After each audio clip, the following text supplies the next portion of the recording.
양예왕 하 16번째. 상처받지 않으렵니다. 맹자의 제자인 악정자가 노나라의 벼슬을 할 때에 맹자가 어질다고 평공에게 늘 말하였습니다. 멋진 노나라를 만들기 위해서는 맹자의 지혜와 안목이 필요하다고 간청했겠지요. 평공은 노나라를 찾은 맹자를 만나려고 준비를 서둘렀습니다. 그러자 왕이 총애하던 장창이란 자가 방해를 놓습니다. 임금이 한번 나가고 들어오는 것이 결코 가벼운 일이 아닙니다.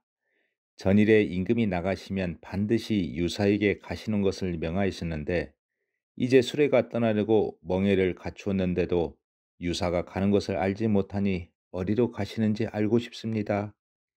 맹자를 보러 가는 것이다. 왜 그렇게 하시려는 것인지요? 임금은 천승나라의 임금이고 맹자는 한 개인에 불과합니다. 귀하신 임금의 몸을 가벼이 하여 천한 필부를 먼저 찾아간 것은 맹자가 어질다고 생각해서 그러시는 것입니까? 예의란 어린 자의 행위로 말미암아 나오는 것인데 맹자는 뒤에 당한 모친상을 이전의 부친상보다 지나치게 후하게 하였습니다. 모친에게 후하고父친에게 박한 것을 예의라고 하는 것은 전혀 알지 못하는 것이니 맹자는 어질지 못한 것입니다. 임금께서 어찌 몸을 가벼이 하여 먼저 찾아보시려는 것입니까? 알겠도다. 알았어. 그렇게 하도록 하마.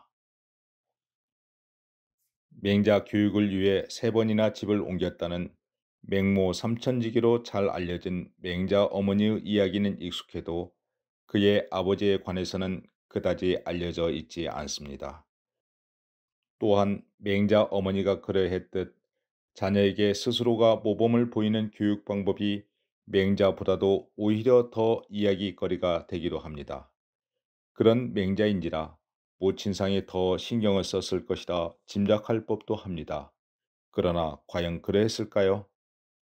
맹자의 제자이자 추천자이기도 했던 악정자는 왕을 찾아가 적극 변호합니다. 임금께서 저번에 맹자를 보고자 하시더니 이제 어찌하여 맹자를 보시지 않으시렵니까? 이전에 내가 맹자를 보고자 한 것은 그가 어질다고 생각했기 때문이다. 그런데 어떤 사람이 과인에게 맹자의 뒷날 모친상이 이전에 부친상을 넘었다 말을 고하였다. 부모는 일체인데 어미에게는 후하고 아비에게는 박하니 예의를 어긴 것이다. 어질다고 할 수 없으니 이 때문에 가서 만나보지 하는 것이다. 임금께서 넘어섰다고 말씀하시는 것은 무슨 뜻입니까? 이전에는 하급관리의 예로 제사했기 때문에 3가지 솥을 사용했으니 약하고 뒤에는 대부의 예로 제사했기 때문에 5가지 솥을 사용했으니 두텁다는 것입니까? 하급관리나 대부에게는 그에 따른 일정한 제도가 있으니 어진 자라도 진실로 어찌하지 못할 것입니다. 그런 말이 아니다. 그 내관과 외관, 옷과 이불 등의 아름다움에 차이가 있었다는 말이다.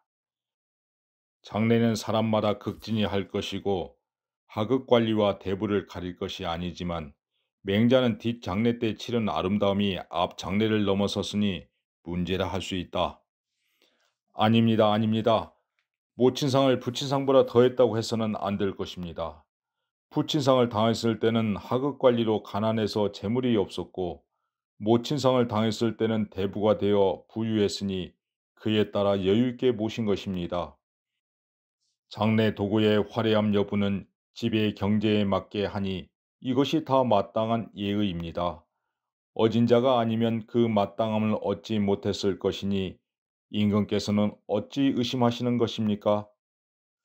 악정자의 적극적인 해명에도 불구하고 노평공과 맹자와의 만남은 성사되지 않았습니다.